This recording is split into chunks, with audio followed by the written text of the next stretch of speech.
안녕하세요. 자, 세법 이준호입니다. 자, 오늘부터 드디어 이제 기본 강의 플러스 심화 강의까지 들어갑니다. 3개월 코스네요. 자, 기본 강의 들어가기에 앞서 간단하게 세법이 뭐냐? 관련된 OT를 시작합니다. 자, 오리엔테이션 OT. 제 이름은 이준호예요. 이준호. 자, 1년 동안 어떻게 강의를 할 것인가? 이 커리큘럼이 나와 있죠? 커리큘럼. 그래서 우리는 기초, 기본, 입문 강의가 끝났네요. 자, 기초 틀 잡기가 10월, 11월 일부분에서 끝났고 오늘 20일이죠? 기본 개념. 기본 강의 플러스 심화 강의 3개월 코스입니다. 12월, 1월, 2월까지 이렇게 해서 이론 정리가 끝나네요.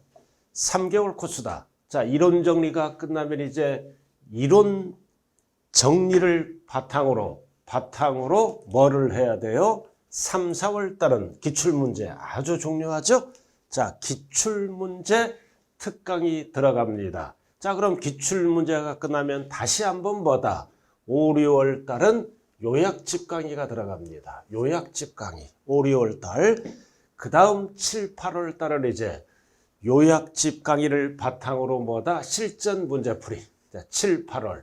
실전 문제풀이. 자, 이게 끝나면 이제 마지막 코스 9월, 10월은 이제 지금까지 배운 내용을 최종 마무리해야 되겠죠?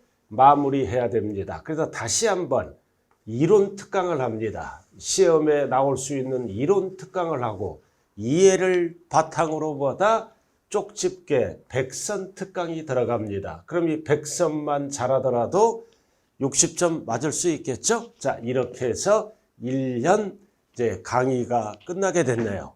자, 그래서 이 커리큘럼을 잘 봐주시고, 자, 오늘부터는 기본 개념, 기본 이론과 심화 강의까지 이어서 3개월 코스이기 때문에 천천히 여러분들이 알기 쉽게끔 강의가 진행됩니다. 자, 그 다음 중개사 과목. 자, 여러분들이 거의 다 아시겠지만 중개사는 1차 과목 학개론과 민법이라 그러죠. 그 다음 2차 과목은 부동산 공법, 그 다음 중개실무, 그리고 공시법과 세법. 그럼 여기에서 3번, 4번은 이거는 한 과목이에요. 공시법과 세법은 한 과목이다. 그래서 합쳐서 몇 문제가 나온다? 40문항. 그럼 전부 몇 과목이에요? 하나, 둘, 셋, 넷, 5과목이다. 단 공시와 세법은 법 내용이 다르기 때문에 따로따로 배운다. 그래서 공시법은 24개, 세법은 16개, 가장 비중도가 낮은 과목입니다. 그러나 세법도 잘 하셔야 됩니다. 공부를 등한시하는 분은 세법 점수가 안 나와요. 계속 출제가 뭐다? 어렵게 출제가 되고 있으므로 꾸준한 학습을 요합니다. 그래서 공시와 세법은 한 과목이다. 합쳐서 40문항입니다. 그래서 우리가 합격하려면 각 과목별로 평균 몇 점 이상, 60점 이상 맞아야 됩니다. 단 40점 미만은 불합격이다. 1, 2차 동일하죠? 그래서 과목별로 평균 60점 이상이 돼 40점 미만 이상 맞춰야죠? 불합격입니다. 1, 2차 동일하다. 그럼 이게 무슨 뜻이냐? 1차. 자, 1차는 뭐다? 합격했다. 평균 60점 이상. 단 40점 미만은 불합격이죠? 근데 2차도 뭐다? 평균 60점 이상. 그럼 영광스러운 뭐다? 동차 합격이 되네요. 근데 자, 1차는 합격하고 2차는 불합격했다. 2차는 불합격하면 어떻게 되느냐? 2차 볼 수 있는 기간을 1년 한 번 더 기회를 줍니다. 한 번 더. 이렇게. 그래서 1차 합격하고 2차를 불합격했다면 여러분들은 내년에는 뭐다? 1년 한 번 기회를 준다는 뜻이에요. 2번은 안 줘요. 근데 1차는 불합격하고 2차는 합격하다. 합격하면 이건 무조건 불합격입니다. 그래서 우리가 초반전에는 뭐다?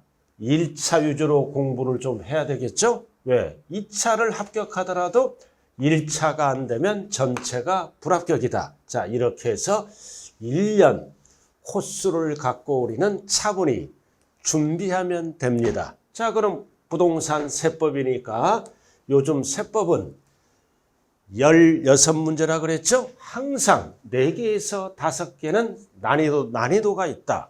그럼 세법은 16개니까 몇 개 목표로 강의한다? 10개. 10개만 맞추면 되는 거예요. 그럼 60점 살짝 넘어가죠? 그래서 10개가 목표다. 그럼 찍어서 한두 개 맞히면은 고득점이 되겠습니다. 그래도 10개 목표다. 그래서 4개, 5개는 난이도가 있다. 못 풀어요. 대부분 찍는 수준으로 간다고요. 그래서 우리는 10개를 반드시 맞춰야 된다. 그래서 이거는 종합적으로 정리하지 않고 요약 정리 형태로 학습한 수험생은 지문 해석에 어려움을 느낍니다. 그래서 기본 이론부터 차근차근 준비를 해야 됩니다. 그래서 세목별 반드시 종합 정리를 해야 되고 비교 문제로 출제가 된다.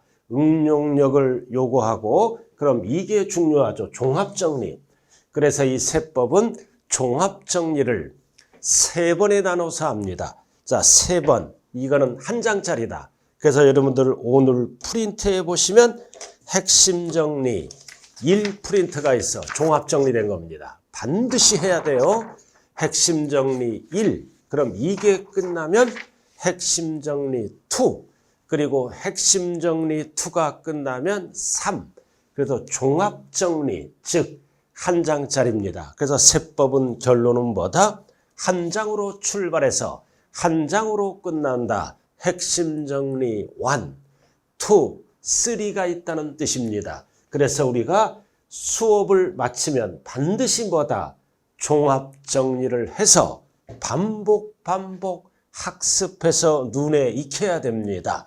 그래서 종합 정리는 한 장짜리다. 이해를 결론은 잘해야 된다라는 뜻이네요.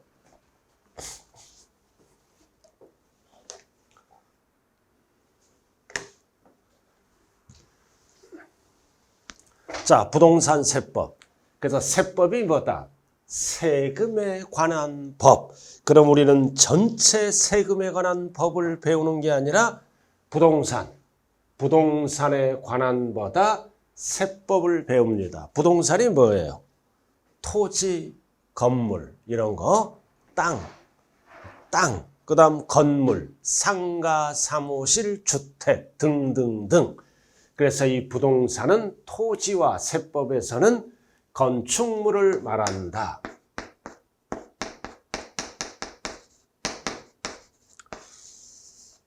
부동산의 정의입니다. 그래서 세법은 토지와 건축물을 말한다. 지상 정착물을 말한다 그러면 안 되죠? 범위가 좁아요. 이런 거. 그럼 출제 범위. 취득할 때 내는 세금 취득세. 그 다음 등기할 때 내는 세금 등록면허세. 재산세는 가지고 있을 때 내는 세금. 종합부동산세도 일정 기준 금액을 초과할 때. 보유 관련된 세금이죠. 팔아먹을 때 내는 세금. 그 다음 사업자가 팔았을 때는 종합소득세. 그럼 세금의 종류는 수없이 많아요. 그럼 우리는 몇 개 위주로 배운다? 하나, 둘, 셋, 넷, 다섯, 6개 위주로 세법을 배우게 되네요. 그럼 가장 많이 출제되는 게 취득세, 재산세, 양도소득세가 가장 많이 출제되고 평균적으로 나머지는 한 문제씩. 그러나 출제자에 따라 비중이 달라질 수도 있겠죠. 만약에 등록면허세가 2문제 나오면 취득세가 2문제. 그래서 결국 합쳐서 4문제 정도가 출제가 됩니다. 그래서 이에도 합쳐서 평균 4문제. 재산세가 2문제 출제되면 종합부동산세도 2문제. 이렇게 나눈다고요. 그래서 평균적으로 그 다음 양도소득세 5개, 그리고 종합소득세 하나. 자, 그 다음 전체 내용을 배우는 게 뭐다? 총론 파트입니다. 그래서 세법을 잘하려면 이해를 잘해야 돼. 총론 파트, 전체 내용. 이렇게 우리는 세금의 종류별로 각각 배워. 각각 배우는데 전체 내용을 배우는 게 뭐다? 조세 총론. 조세가 뭐예요? 모든 세금을 조세라 그래요.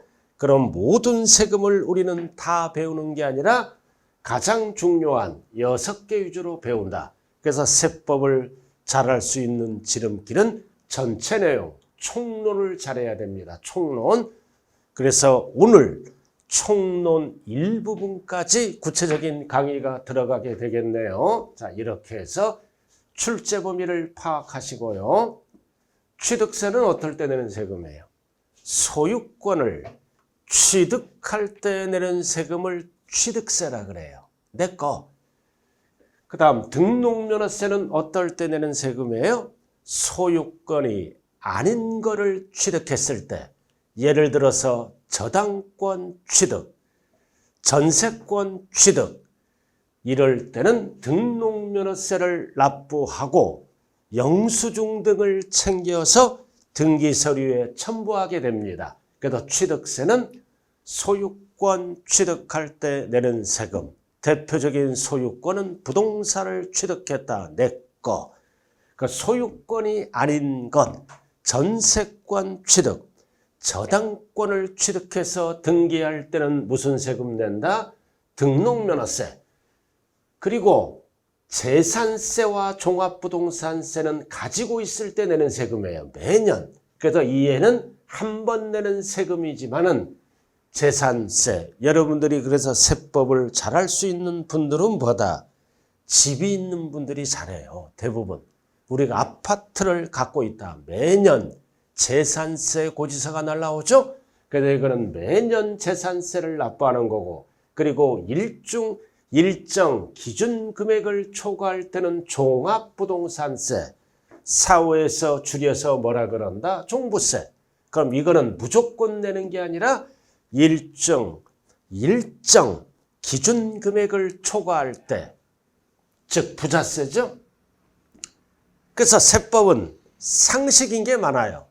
자, 재산세는 전체 재산에 대해서 납부하는 거고, 종합부동산세는 일정 기준금액. 자, 아파트를 갖고 있다. 얼마 넘어갈 때 종부세를 낼까요? 1주택자는 공시가격이 있어. 공시가격이 얼마? 12억 초과. 다주택자는 개인별로 얼마 초과? 9억 초과. 이런 거를 우리가 이제 배우게 되는 거죠.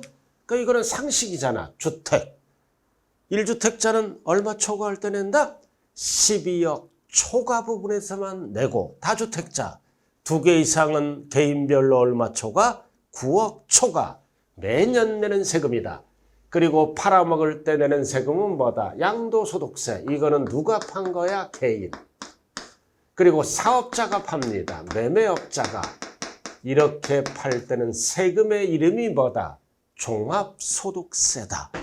그래서 개인이 팔면은 양도소득세로 가고, 사업자, 매매업자 등이 팔았을 때는 양도소득세로 가는 게 아니라 종합소득세를 납부한다. 그래서 우리는 이 부분을 배우게 된다. 그래서 취등록면허세와 양도소득세와 종합소득세는 원칙이 한 번 내는 거고, 이거는 가지고 있을 때 내는 세금이니까 매년 세금을 납부해야 됩니다. 자, 그럼 부동산 세법이 뭐냐? 부동산 활동입니다. 활동. 그래서 활동이 뭐냐? 취득 관련된 조세, 보유 관련된 조세, 양도 관련된 조세를 얘기하는 거야. 그래서 부동산 세법도 부동산을 사고 팔고 가지고 있다. 이것도 경제활동이라 그러죠. 활동이다. 그래서 취득 단계에서 부과된 세금은 요 포인트만 잡아요. 취득세, 등록면허세는 취득 단계에서 내는 세금이고, 보유와 관련된 세금은 매년 내는 거죠. 종합부동산세. 뒤에 거는 지금 하면 안 돼요. 양도 관련된 세금은 양도소득세. 사업자는 무슨 세금을 낸다? 종합소득세를 납부를 하게 됩니다. 자, 이렇게 해서 취득단계 관련된 세금 2개. 일단은 뒤에 거는 나중에 배워요. 보유 관련된 세금은 2개. 그리고 양도 관련된 세금은 2개. 토탈 6개네요. 그래서 이거를 우리는 구체적으로 여러분들이 배우게 되는 거예요.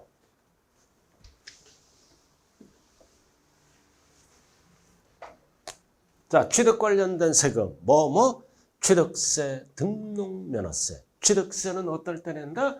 소유권을 취득했을 때 내 거. 소유권이 아닌 거를 취득했을 때 내는 세금은 등록면허세. 어떨 때? 전세권 취득. 여러분들이 남의 건물에 전세권을 설정 등기가 들어가죠? 왜? 전세 금액을 보호받기 위해서. 그럴 때는 무슨 세금을 내야 된다? 등록면허세. 영수증을 챙기고 영수증을 챙겨서 등기 서류에 접수를 하게 됩니다. 그리고 매년 내는 세금은 재산세, 종합부동산세. 그리고 팔아먹을 때 개인은 양도소득세, 사업자는 무슨 세금을 낸다? 종합소득세. 이 세금의 이름을 기억을 하셔야 됩니다.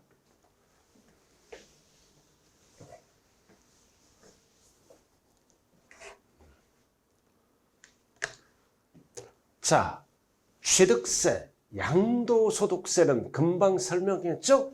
취득세는 취득 단계에서 내는 세금이고 양도소득세는 무슨 단계? 양도 단계에서 내는 세금이다.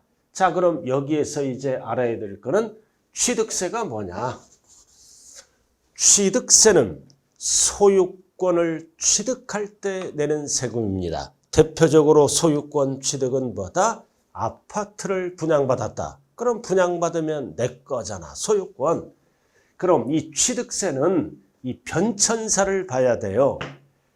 2010년 12월 말일까지는 나왔죠? 소유권을 취득하면 취득세 납부해서. 그리고 소유권을 등기하면 등록세를 따로따로 납부했습니다.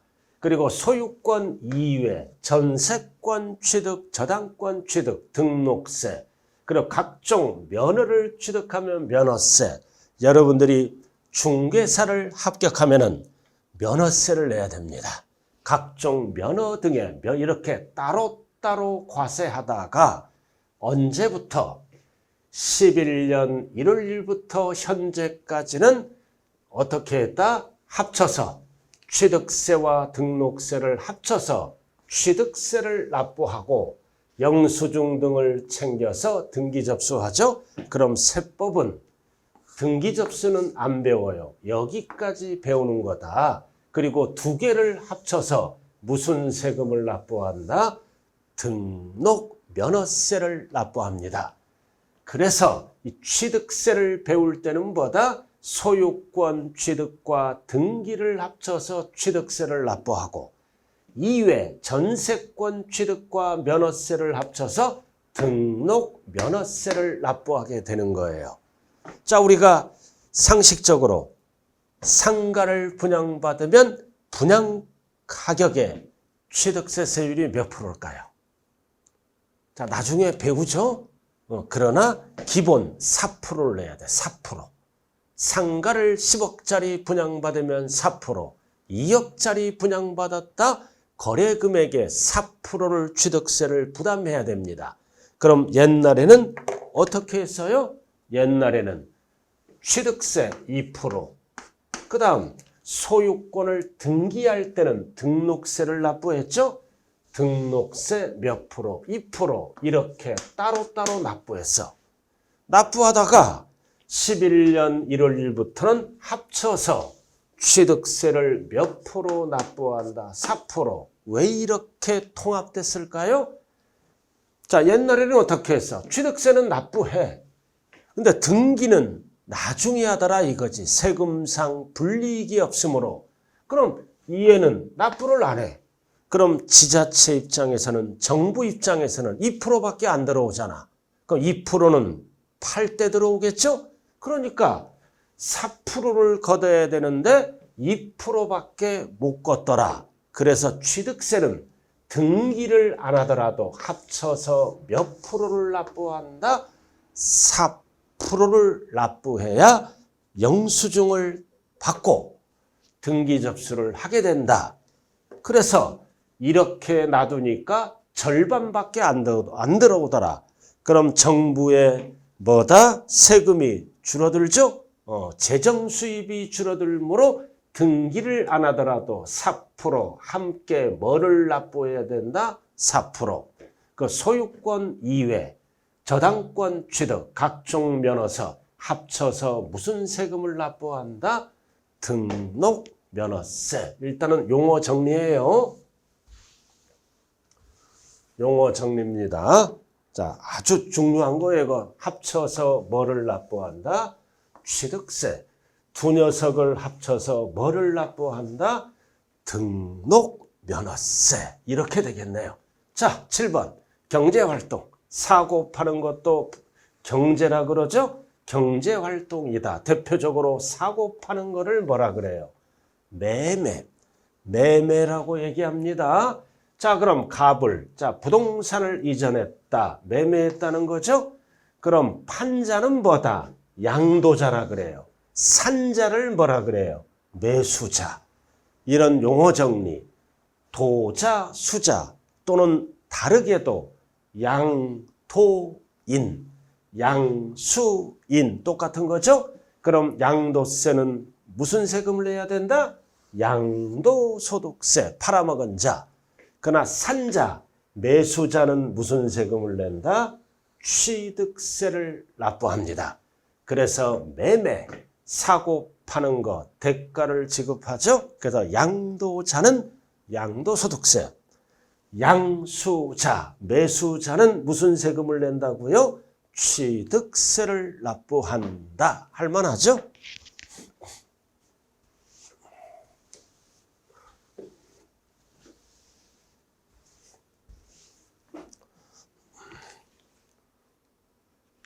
자, 8번. 매년 내는 세금. 재산세, 종합부동산세는 매년 내는 거니까 무슨 단계라 그래요? 보유 단계. 그럼 시험자에 가면 취득 단계, 보유 단계, 양도 단계를 반드시 물어봅니다. 물어본다고요. 자, 그래서 앞전에서 한 거 취득세, 양도소득세는 무슨 단계? 취득세는 취득 단계에서 내는 세금. 양도소득세는 무슨 단계에서 내는 세금이다? 양도 단계. 반드시 구분하셔야 됩니다. 자, 8번. 재산세와 종합부동산세는 가지고 있을 때 매년 내는 세금. 무슨 단계라 그런다? 보유 단계. 그래서 부동산을 취득하면 취득세를 내고 부동산을 양도하면 양도소득세를 납부했죠. 취득 단계, 양도 단계. 그럼 보유 단계는 기본적으로 보유 단계는 재산세, 종합부동산세가 있네요. 그래서 재산세, 종합부동산세는 누가 세금을 내는 거야?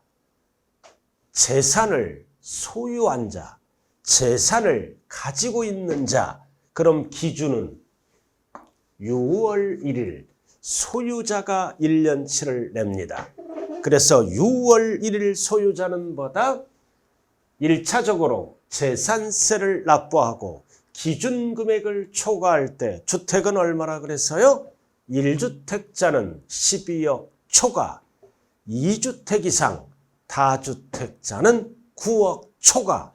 그래서 초과 부분에 대해서는 6월 1일 소유자가 납부를 해야 됩니다. 그럼 우리가 이 6월 1일을 뭐라고 그러냐면은 다섯 글자로 6월 1일을 다섯 글자로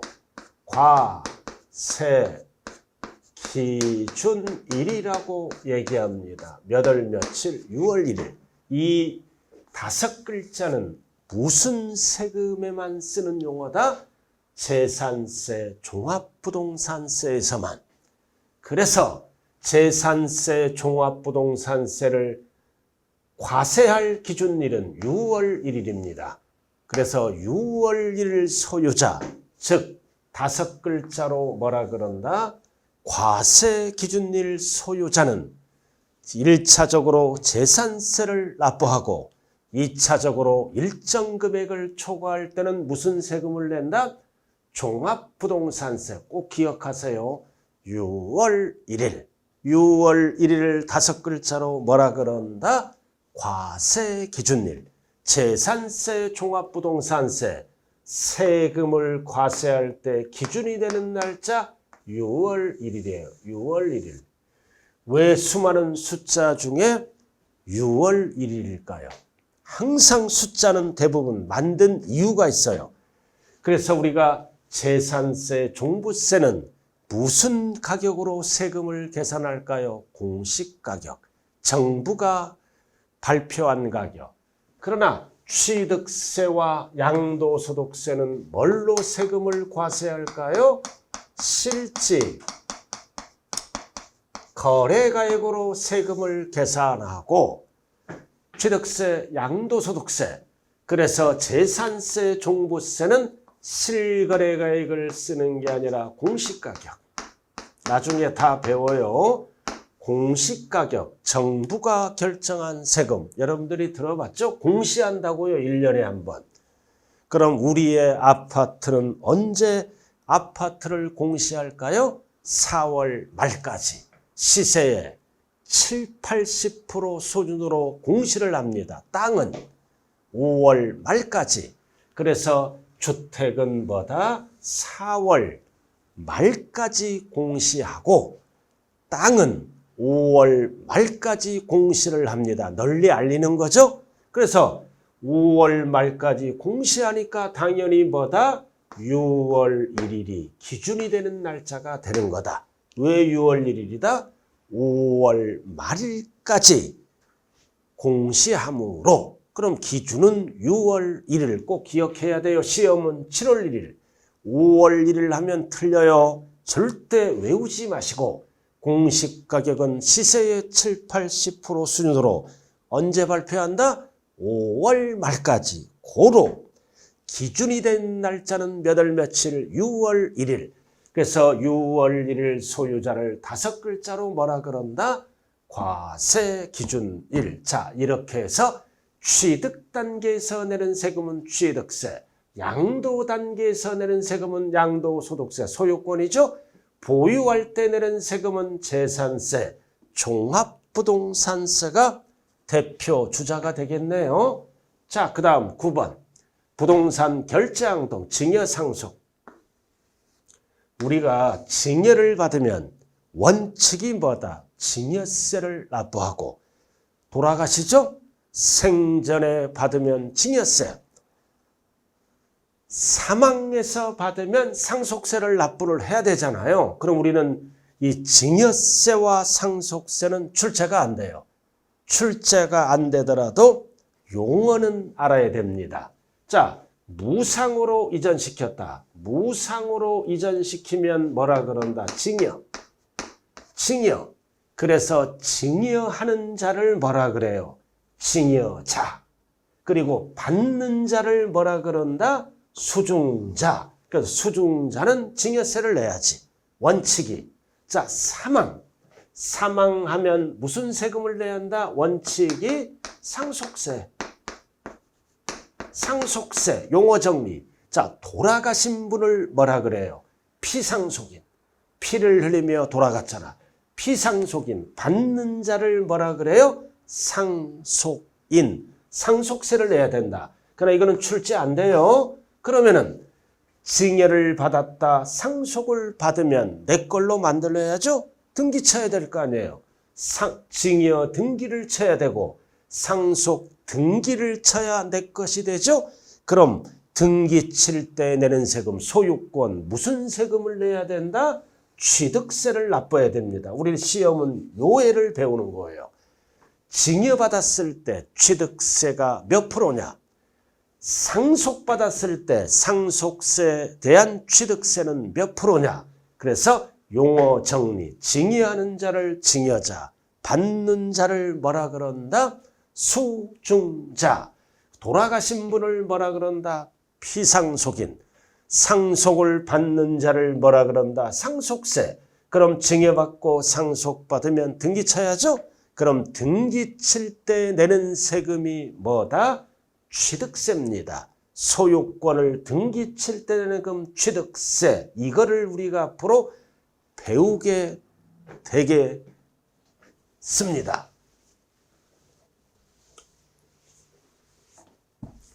자, 이렇게 해서 대략적으로 한번 알아봤고요. 자, 우리가 세금은 뭐다? 국민의 4대 의무죠? 국민의 4대 의무예요. 납세의 의무, 근로의 의무, 뭐 등등등. 그래서 모든 국민은 세금 낼 의무가 있습니다. 그럼 세금을 낼 의무가 있기 때문에 과세권자 정부죠? 정부는 악용을 할 수 있잖아요.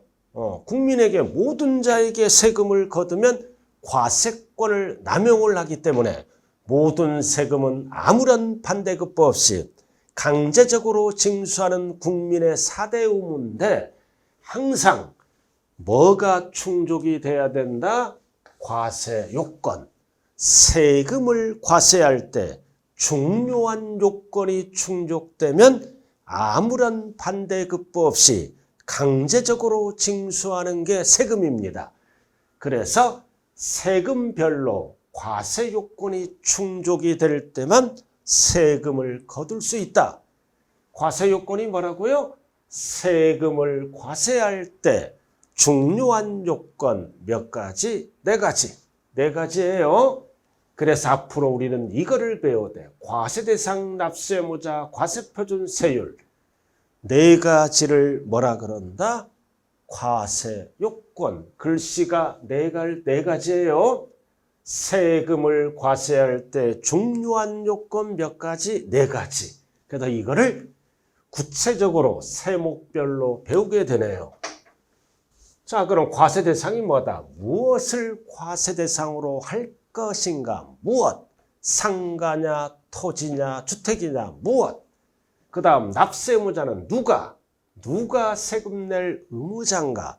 그럼 개인도 될 수 있고 법인도 될 수가 있죠. 누가? 그리고 과세 표준이 뭐다? 세금을 과세할 때 표준이 되는 금액은 얼마인가? 그럼 5억이다. 그럼 5억이 과세 표준. 그럼 5억 다 세금 내는 게 아니죠. 세율은 세부담률은 몇 퍼센트인가?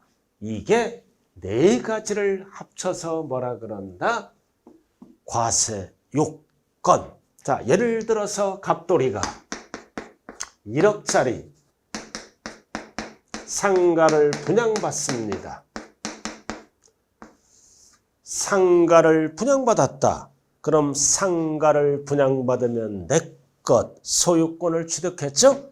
그럼 내 거를 만들려면은 무슨 세금을 내야 된다? 취득세를 납부를 해야 된다.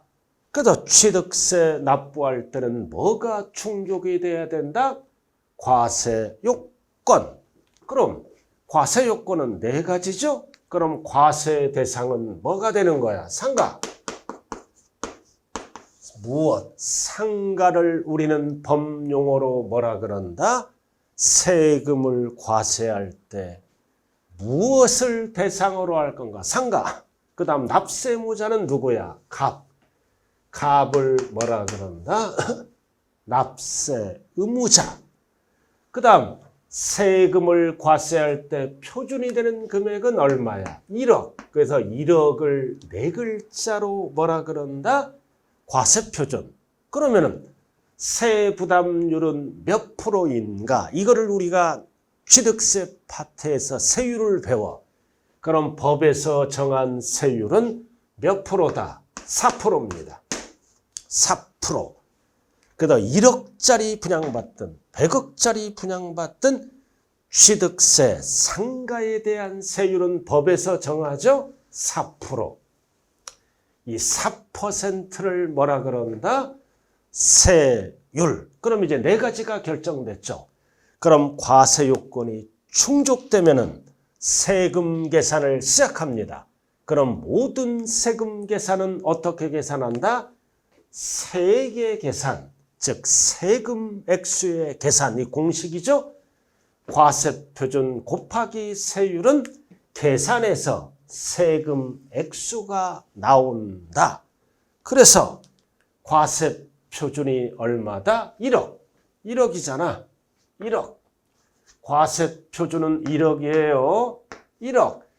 그 다음 세율은 몇 프로? 4%. 4%. 그러면은 곱하는 거요. 곱하는 거. 1억에 4%면 얼마일까? 이 정도는 암산을 할 줄 알아야 됩니다. 4일은 4. 얼마예요? 세금 액수는 얼마가 나와? 400만 원. 취득세만. 이렇게 계산한다고요. 이 4%, 이거는 나중에 배워요. 율은. 이 4일은 4. 그럼 끊어서 항상 계산해서요. 1억에 40%면 얼마예요? 4천만 원. 1억에 40%. 그럼 4%니까 400만 원. 그래서 1억을 뭐라 그런다? 과세표준.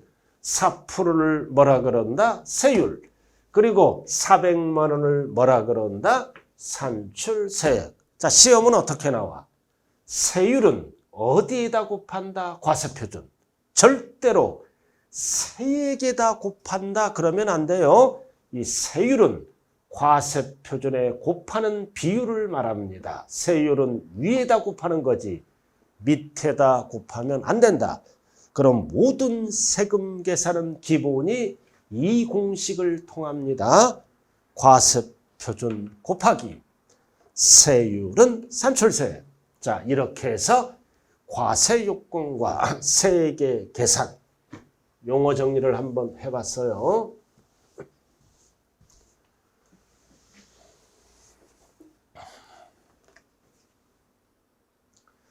자, 이렇게 해서 이제 세금 액수가 나오잖아요. 자, 그러면 이제 10번 모든 세금의 징수 방법. 징수가 뭐다? 거두어 드리는 것. 거두어 드리는 것. 그래서 이 징수 방법을 우리는 용어 부과와 징수란 용어를 쓴다고요. 부과는 뭐다? 결정. 결정해서 부담시키는 것. 그 다음 징수는 뭐다? 거두어 드리는 것. 걷는 것. 거두어 드리는 것. 그래서 부담시키는 것. 결정해서 징수는 이제 정부가 결정했죠. 세금을. 징수는 거두어 드리는 것, 줄여서 걷는 것. 그래서 세금을 징수하는 방법은 세 가지가 있다. 납세의무자가 스스로 알아서 신고 납부하는 세금이 있고, 과세권자, 정부입니다. 세금을 과세할 권리가 있는 자가 결정해서 보통 징수하는 방법이 있고, 그리고 뭐다? 조세를 징수할 때 편의상 징수할 여건이 좋은 자로 하여금 징수하게 하고, 이거를 뭐라 그런다? 특별징수, 국세에서는 원천징수라고 얘기합니다. 자, 그럼 이제 이거를 알아야죠. 세금은 누가 결정하느냐? 모든 세금은 공식이 어떻게 된다고 그랬어요? 과세표준 곱하기 세율. 뭐가 나온다 그랬죠? 계산해서, 산출해서 세금 액수가 나온다. 그럼 과세표준은 누가 결정하느냐? 세액, 세금 액수도 누가 결정하느냐? 그 다음 세율은 누가 결정해요? 법에서, 국회에서. 법에서 결정합니다. 국회에서. 그래서 이해와 이해를 누가 결정하느냐. 그래서 결정하는 방법은 크게 세 가지가 있는데 시험에 나오는 거는 신고납부는 납세무자가 결정합니다. 보통징수는 과세권자 정부가 결정합니다. 특별징수는 징수할 때 징수할 여건이 좋은 자가 징수해야 되고 그 세금을 납부하게 하는 것. 대표적으로 회사가 되겠네요. 자, 신고납부. 자, 누가? 납세무자가 과표와 세액을 결정해서 지정된 날짜에 스스로 알아서 신고납부하면 끝나. 대표적으로 어떤 세금이 있다? 취득세, 등록면허세, 한 번 내는 세금. 예를 들어서 취득세는 며칠 이내에 신고납부한다. 60일. 이런 거를 우리가 배우게 되는 거죠. 그래서 스스로 알아서 신고납부한다. 과세권자에게. 그럼 납세무자가 과표와 세액을 결정해서 60일 이내에 취득세는 스스로 알아서 신고납부하면 과세권자는 뭐를 줍니까? 우리에게 납부서를 줘. 우리에게 납부서를 주면 우리는 뭐다? 은행 가서 지정된 날짜에 세금을 납부하면 된다. 또는 뭐다? 인터넷으로 갈 때는 인터넷제 뭐다? 규정에 의해서 납부서를 받은 다음에 납부하면 되는 거고, 한 번 내는 세금은 왜 신고 납부할까요? 빨리 거두려고. 그리고 보통징수. 이 보통징수는 뭐냐? 정부가 결정하는 겁니다. 정부가 결정해서 포인트가 뭐다? 포인트가 세금 내라고 고지서를 발급해. 그래서 고지서에 의해서 징수하는 것을 보통징수. 이거는 재산세, 종합부동산세죠? 매년 내는 세금은 기다려라. 우리들에게 뭐를 발급해 준다? 고지서 발급. 이렇게. 그럼 고지서 발급 받죠, 우리가? 이거를 뭐라 그래요? 보통징수. 원래는 통보징수야요. 고지서로 통보해서 걷어간다. 그럼 통보징수하면 전 국민이 다 알아들어. 고급스럽게 학자들이 못 알아듣게끔 보통징수. 통보징수하면 보통징수는 우리들에게 때가 되면 뭐가 날라온다? 고지서 발급. 그럼 고지서 받아서 인터넷으로도 할 수 있고 또는 발로 뛸 수도 있죠. 그래서 은행 가서 뭐다? 납부를 하면 되는 거예요. 지날짜에. 그래서 매년 내는 세금. 그래서 매년 내는 세금은 기다려라. 고지서 발급에 의해서 징수하는 세금. 이거를 뭐라 그런다? 보통징수. 자, 그리고 특별징수. 지방세는 특별징수, 국세는 원천징수라고 얘기해요. 나중에 다 배워요.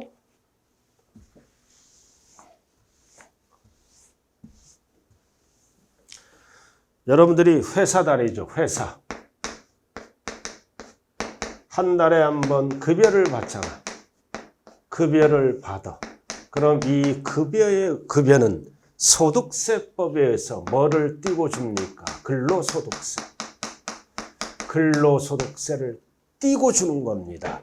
그럼 이 근로소득세를 우리는 뭐라 그래요? 원천징수.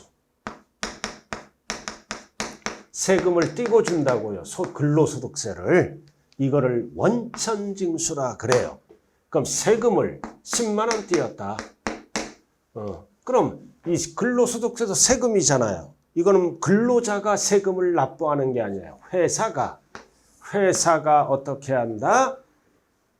조세를 징수할 때 징수상 편의가 좋은 자, 여건이 좋은 자, 회사죠? 징수하고 10만 원을 징수하고 회사 게 아니죠. 10만 원은 지정된 날짜에 세무서에 세금을 납부하는 것. 특별징수. 그럼 10만 원이다. 그럼 항상 이것만 띄는 게 아니라 10만 원에 10%. 항상 소득세가 따라갈 때는 지방소득세. 10%를 띱니다. 그럼 이거는 얼마야? 10,000원. 그럼 이거를 우리는 지방세에서는 무슨 징수라고 얘기한다? 특별징수라고 얘기를 합니다.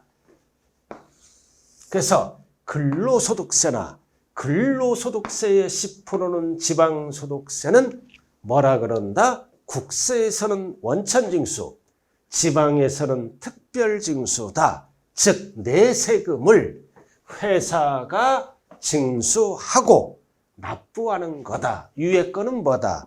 내 세금을 내가 지정된 날짜에 납부를 하는 겁니다. 자, 이렇게 해서 한 번 내는 세금은 세금을 빨리 걷기 위해서 스스로 알아서 지정된 날짜에 신고 납부하면 끝나고, 매년 내는 세금은 반드시 뭐가 나온다? 고지서 발급, 무슨 징수? 보통징수.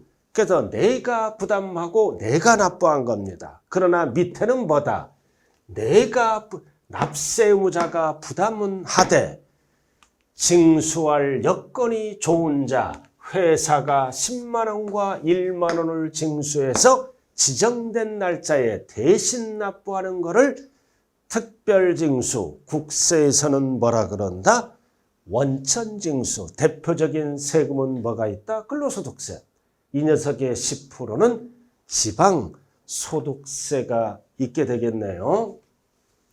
자, 이렇게 해서 신고, 납부, 보통, 징수, 특별, 징수까지 설명을 해봤네요.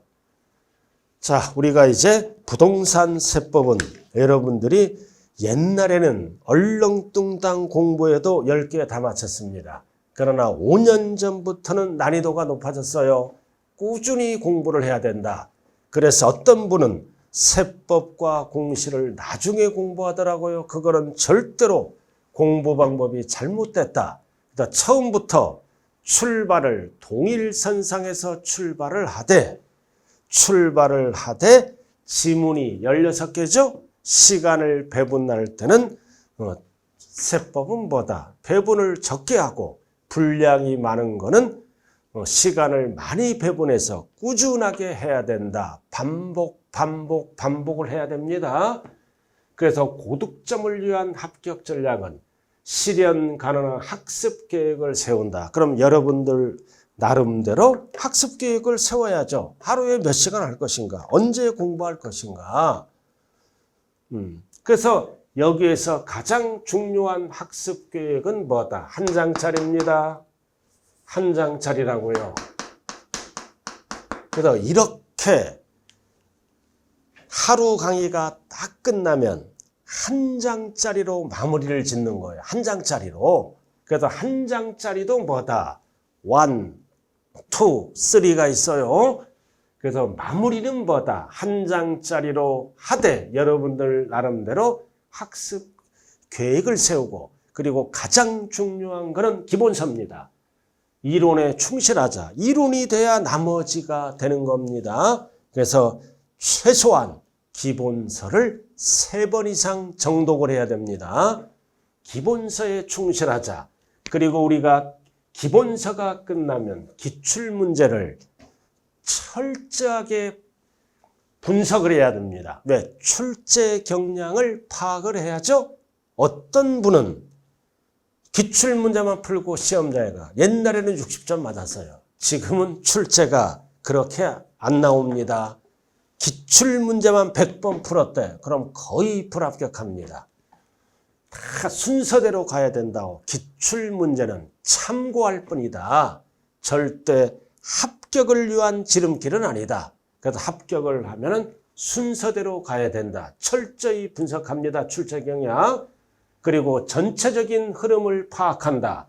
그래서 위에서 얘기했죠. 전체적인 흐름은 뭐다? 한 장짜리다. 그래서 오늘 나눠주는 거는 1, 그 다음에 나눠주는 거는 2, 그 다음은 3까지 들어갑니다. 한 장짜리로 세목별 비교를 해야 됩니다. 자, 그리고 우리가 이제 봄에 개정법률 반드시 정리합니다. 이 개정법률도 되게 복잡해요. 그러나 우리는 복잡한 거는 가능한 안 한다. 왜? 60점 맡기니까.